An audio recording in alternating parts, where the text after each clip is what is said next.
오늘도 열왕기상 13장에 기록된 이 말씀을 통해서 하나님께서 주시는 은혜를 우리가 함께 나누기를 원합니다. 여러분, 열왕기상 13장 말씀에는 이 북쪽의 첫 번째 왕이 되었던 이 여로보암 왕에 대한 심판의 메시지가 기록이 되어 있습니다. 역사 가운데 있었던 한 사건을 기록한 것입니다.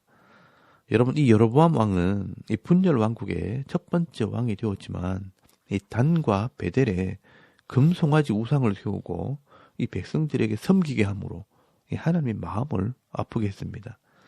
분명히 하나님께서 이 아히야 선지자를 통해서 이 여로보암을 부를 때 언약을 했습니다. 다윗처럼 하나님을 존중히 여기고 하나님 말씀을 순종하게 될 때 이 나라를 너에게 줄 것이라고 약속을 했습니다. 그런데 이 여로보암 왕은 왕이 되고 난 뒤에 생각이 바뀐 것입니다. 하나님께서 복을 주시고 힘과 능력을 주셔서 왕이 되었지만 이 왕권이 자기의 것이라고 착각을 한 것입니다. 여러분, 누구나 이 권력을 가지고 부와 영광을 차지하게 되면 이렇게 욕심이 생기게 되는 겁니다. 그래서 하나님께서 이 여로보암을 깨닫게 하기 위해서 예언자 한 사람을 보내게 됩니다. 여러분, 오늘 열왕기상 13장 1절 말씀에 보시면 그 이름은 기록이 되어 있지 않지만 하나님의 사람이라고 기록이 되어 있습니다.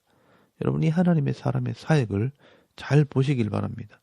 이 하나님의 사람이 베델에서 우상에게 제사를 드리고 있는 이 여로보암을 찾아가서 하나님의 말씀을 전하게 됩니다.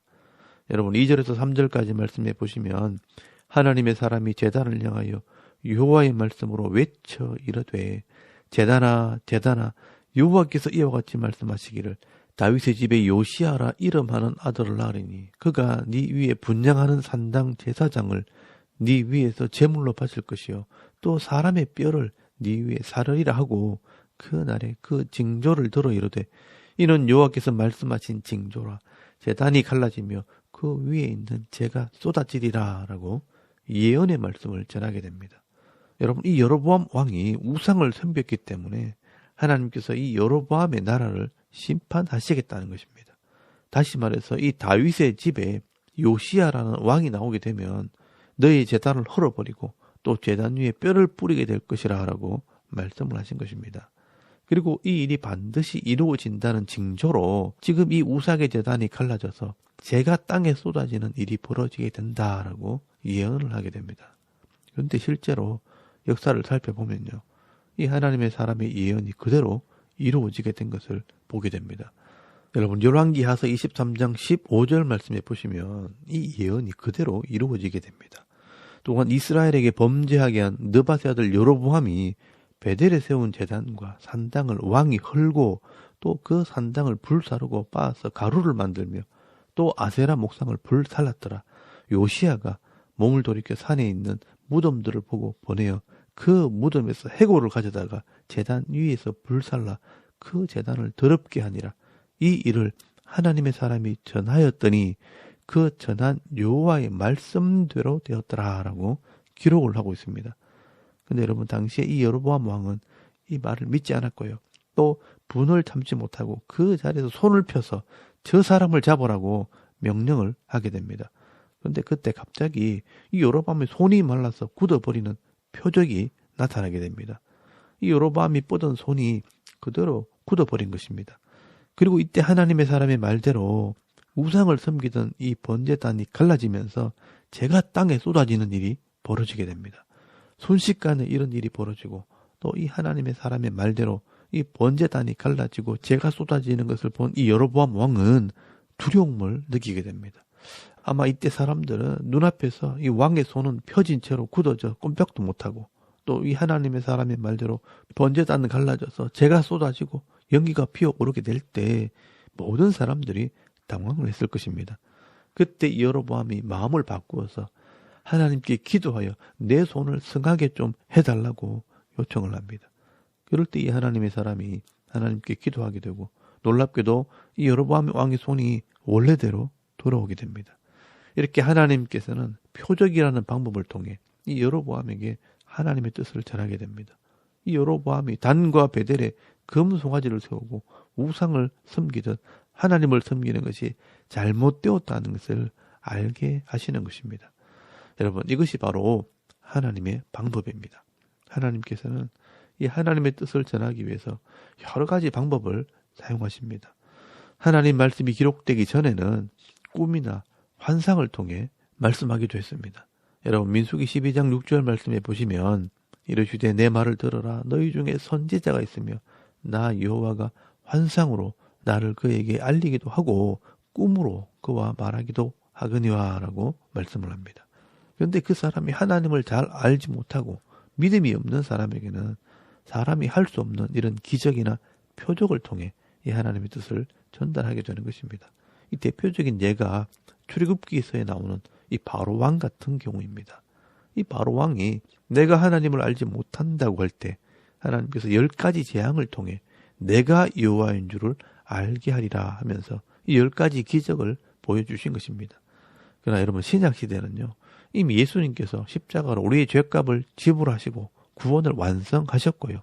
그리고 이 66권의 성경을 기록해 주셨고 또 성령을 주셨기 때문에 이제는 성령을 통해 내 마음에 오셔서 이 말씀을 깨닫게 하시기 때문에 이 기록된 말씀을 읽을 때 우리가 하나님의 뜻을 알 수 있도록 되어 있는 겁니다. 그럼에도 불구하고 이 하나님의 말씀도 모르고 전혀 하나님에 대한 지식이 없을 때는 할 수 없이 하나님께서 이런 기적을 통해 하나님의 뜻을 보여주시는 것입니다. 여러분, 오늘 본문에 이 여로보암도 왕이 되고 난 뒤에 이 하나님을 까맣게 잊어버리고 욕심에 이끌려 우상을 섬기고 있을 때 이런 기적을 통해 이 하나님께서 살아계신 분인 것과 또 말씀대로 심판하시는 분이라는 것을 다시 한번 깨닫게 하는 것입니다. 그래서 이 여로보암이 이 하나님의 사람에게 자세히 이야기를 한번 들어보려고 집으로 가자고 부탁을 합니다. 여러분, 7절 말씀에 보시면 왕이 하나님의 사람에게 이르되 나와 함께 집에 가서 쉬라. 내가 네게 예물을 주리라 라고 말씀을 합니다. 이때 하나님의 사람이 이상한 이야기를 합니다. 왕이 나라의 절반을 나에게 준다 해도 왕의 집에 들어가지도 아니하고 떡도 먹지 아니하고 물도 마시지 않겠다고 말하는 것입니다. 그리고 그 이유를 설명하는데 이 말이 굉장히 중요합니다. 여러분, 9절 말씀에 보시면 이는 곧 여호와의 말씀이 내게 명령하여 이르시기를 떡도 먹지 말고 물도 마시지 말고 왔던 길로 되돌아가지도 말라 하였음이니이다 라고 말씀을 하는 겁니다. 여러분, 여기서 중요한 것은요, 하나님께서 말씀하시기를 말씀을 선포하고 난 뒤에 왕의 집에 들어가지도 말고 떡이나 물도 먹지 말고 왔던 길로 돌아가지도 말라고 하나님께서 명령하셨기 때문에 나는 이 하나님 말씀에 순종하기 위해 당신의 말을 듣지 않겠다는 것입니다. 그리고 이 하나님의 사람은 그 길로 왕궁에서 나와 다른 길로 가버렸습니다. 이 하나님의 사람은 내가 이제 하나님 말씀을 전했으니 순종하든지 말든지 알아서 하시오. 나는 하나님 말씀대로 순종해야 합니다 하면서 돌아서서 가버렸습니다. 그런데 여러분, 여기서 끝이 났으면 이 하나님의 사람은 자기 집으로 잘 돌아갔을 것입니다. 그런데 문제는요, 지금부터 일이 생기게 됩니다. 이 하나님의 사람이 하나님 말씀을 어기고 불순종하는 사건이 벌어지게 되었고요. 정말 이 하나님의 사람이 말씀대로 죽게 되는 일이 벌어지게 된 것입니다. 여러분, 11절 말씀에 보시면 이 금송아지가 있던 베델에 어느 한 늙은 선지자가 이 하나님의 사람이 여로보암 왕에게 이 말씀을 외쳤다는 소문을 듣고 감동을 받게 됩니다.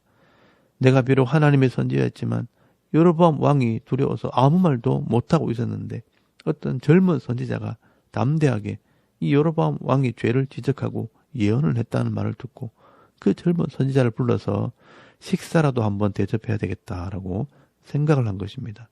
그래서 이 늙은 선지자가 수소문해서 이 하나님의 사람을 찾아 나서게 됩니다. 그리고 그 하나님의 사람을 찾아서 자기 집으로 데려오게 되는 것입니다. 여러분, 15절 말씀에 보시면 그가 그 사람에게 이르되 나와 함께 집으로 가서 떡을 먹으라 라고 식사 대접을 하려고 합니다. 그런데 이 젊은 선지자가 조금 전에 이 여로보암 왕에게 말했던 것처럼 나는 당신의 집에 들어갈 수도 없고 떡이나 물을 마실 수 없습니다. 왜냐하면 하나님께서 내게 말씀하셨기 때문입니다 라고 거절을 하게 됩니다. 그런데 이 늙은 선지자가 이 젊은 선지자의 말에 귀를 기울여야 하는데 자기 마음이 먼저 앞서는 바람에 그만 거짓말을 하게 됩니다. 하나님께서 천사를 보내어 당신을 대접하라고 말씀하셨습니다. 라고 거짓말을 하게 됩니다.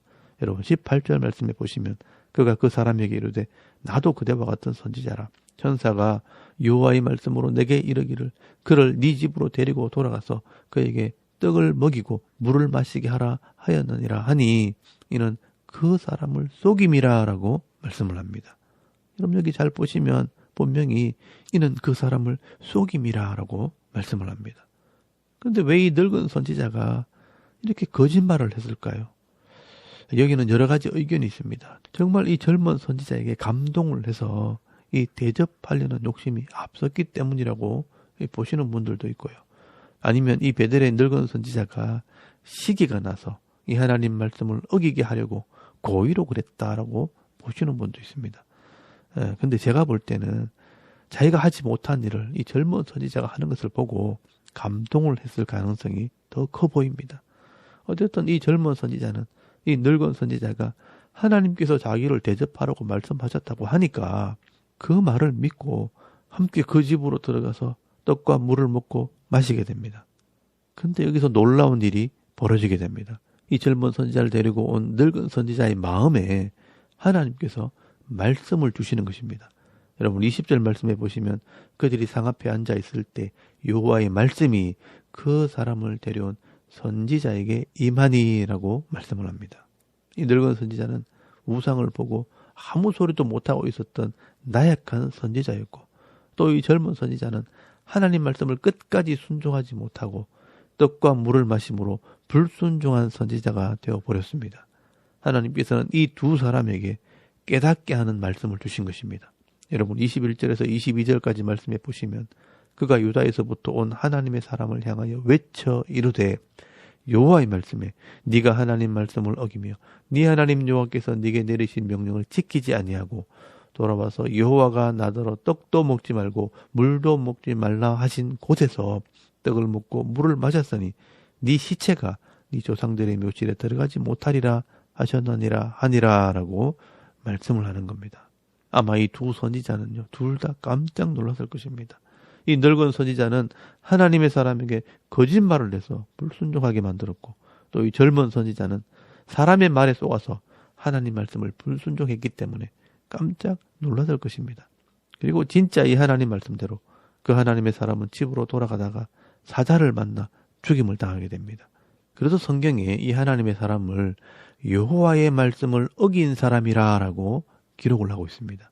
여러분 26절 말씀에 보시면 그 사람을 길에서 데리고 돌아간 선지자가 듣고 말하되 이는 여호와의 말씀을 어긴 하나님의 사람이로다. 여호와께서 그에게 하신 말씀과 같이 여호와께서 그를 사자에게 넘기심에 사자가 그를 찢어 죽였도다 라고 말씀을 합니다.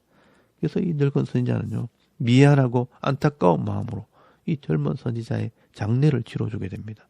그리고 이제는 이 늙은 선지자가 용기를 내어서 이 하나님 말씀을 외치기 시작합니다. 여러분 32절 말씀에 보시면요. 그가 여호와의 말씀으로 베델에 있는 제단을 향하고 또 사마리아 성읍들에 있는 모든 산당을 향하여 외쳐 말한 것이 반드시 이룰 것임이니라 라고 외치게 됩니다. 여러분 이 말씀의 핵심이 이것입니다. 하나님의 말씀은 반드시 성취되어지고 반드시 이루어진다는 것입니다. 이 젊은 선지자는 하나님의 말씀대로 순종해서 여로보암에게 이 심판의 메시지를 선포했고 또 하나님 말씀대로 떡도 물도 먹지 않았습니다. 근데 거짓말로 속인 이 늙은 선지자의 말을 믿고 하나님 말씀을 불순종한 것입니다. 비록 속아서 불순종한 것이지만 이 젊은 선지자가 불순종할 때 이 하나님의 말씀은 그대로 임하게 되었고 이 젊은 선지자는 죽임을 당하게 되었다는 것입니다. 그러므로 이 젊은 선지자는 자기의 죽음으로 이 하나님 말씀은 반드시 이루어진다는 것을 증명을 하게 된 것입니다. 그렇다면 이 사람이 외친 말씀도 반드시 이루어진다는 것입니다. 결국 이 여로보암이 금송아지를 만들어 섬김으로 심판을 받게 된다고 하신 이 말씀은 반드시 이루어진다는 것입니다. 그렇다면 이 당시 여로보암 왕이 지혜가 있다면 이런 상황들을 보면서 하나님께서 내게 말씀하시는구나 하면서 회개를 해야 하는 것입니다. 근데 놀랍게도 이 여로보암 왕은 이런 사건들을 눈으로 보고도 하나님의 뜻을 깨닫지 못하고 끝까지 회개하지 않게 될 때 결국은 망하게 되었다는 것입니다. 그래서 여러분 오늘 34절 말씀에 보시면 이 일이 여로보암 집의 죄가 되어 그 집이 땅 위에서 끊어져 멸망하게 되니라 라고 말씀을 합니다. 여러분 이 하나님 말씀을 믿지 못하고 순종하지 않으면 결국은 이 말씀대로 망하게 되는 것입니다. 여러분 이것이 역사의 교훈입니다. 여러분 하나님께서는요 이 짧은 한 사건을 통해 오늘 우리에게 말씀을 하십니다. 이 하나님의 말씀은 변함이 없고 이 하나님 말씀을 지키지 않으면 오늘도 여전히 심판이 임하게 된다는 것을 말씀을 하고 있는 것입니다. 여러분 예수님께서도 분명히 말씀을 하십니다. 진실로 너희에게 이르노니 천지가 없어지기 전에는 율법의 1.1획도 결코 없어지지 아니하고 다 이루리라 라고 말씀을 하셨습니다. 반대로 말씀대로 순종하는 자들에게는 은혜와 복도 임하게 되어 있는 것입니다. 여러분 이 성경의 역사를 읽다 보면요 수많은 사람이 이 하나님 말씀을 들으면서도 이 하나님 말씀이 진리라는 사실을 깨닫지 못하고 또 믿지 못해서 시간을 허비하는 것을 보게 됩니다. 이 하나님 말씀을 깨닫지 못하게 될 때 좋은 시절을 다 보내버리고요.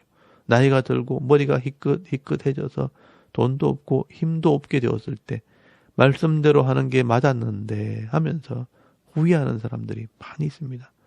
그래서 여러분 가장 좋은 것은요. 젊을 때 더 나이가 들기 전에 이 하나님 말씀을 듣고 배우고 깨달아서 말씀에 기록된 복을 받아 누리는 사람이 가장 지혜롭고 행복한 사람입니다.